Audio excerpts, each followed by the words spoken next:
Hey, welcome to today's video. Have you ever wanted to have your questions answered by someone who has closed over £10 million worth of sales deals? Well, you are in luck. It's Q&A time.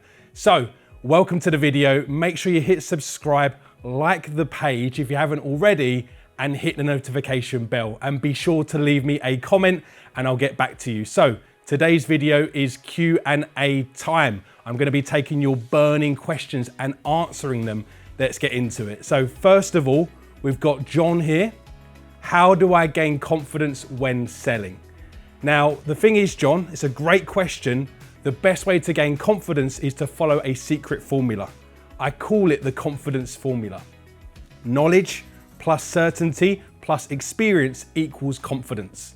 So when you're selling your product or your product for someone else, are you knowledgeable in the product? Do you have experience in using the product yourself? Are you certain it will get a result for your clients? If you have all three, you have confidence. It doesn't matter if you're timid or if you're shy, you follow the confidence formula before you sell, get yourself into state, and you will be confident when you sell. So that's an amazing question. Next question. This is from Tony. When my prospects are wrong, how do I politely tell them this? Great question, Tony. Now, there is a saying in sales you may have heard, the customer is always right. This is absolutely true. Never tell the customers that they are wrong, even if we feel that their statements are wrong. Now, we can challenge our prospects. We follow something we call the ARC method. Agree, reframe, and question, okay? So, if someone gives us a statement we're not quite sure on, we say, hey, John, thank you for that statement. I hear you said that maybe you clicked on this link today because you saw an advert. What I really wanted to know is why did you decide to book in this call? Okay, next up from here, Zara. My customers keep telling me they want to think about it. How can I get them to buy? Great question, Zara. This happens to a lot of sales professionals who aren't prepared.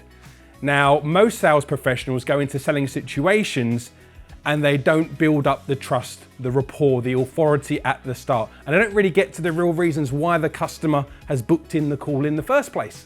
So when they list off their features, their benefits, they get to the end and the customer feels confused. They're not really got the urgency to buy and they're at a position where they want to just go away and think about it. Now, the I want to think about it is typically a bit of a brush off, okay? If you've done your job well, if someone's got a problem and they need fixing and you have got the solution, you've built the desired level high enough, they will make the purchase if you've done your job correctly.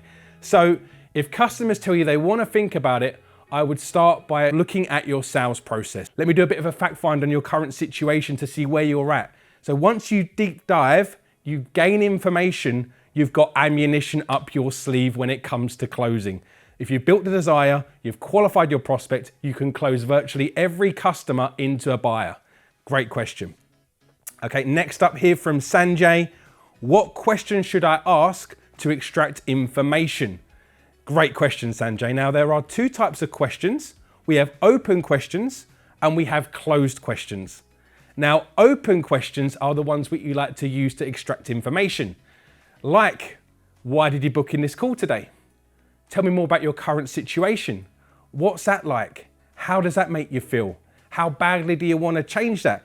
These are going to get responses where the customer speaks 80% more than us. And we have a rule in sales, right? The 80-20 rule. We want to listen 80%, we want to speak 20%. So it's absolutely vital we follow this rule when it comes to selling. And when we ask open questions, we're going to get great responses, and we're going to want to make sure that we don't just keep questioning our prospects, question. We want to ask follow-on questions. So when a customer tells us maybe they're in a job they don't like, we're going to say, give me more clarity on that. Tell me more. Oh, well, I'm in a job I don't like. My boss is a bit of a tool. I'm undervalued, underpaid. And how does that make you feel, John, being undervalued and underpaid? Rubbish. So how quickly are you looking to change that? Today. See what I'm doing here? Asking open questions, following on, and then closed questions come into play when we want to get authority and action statements. So, John, are you going to be an action taker? Yes.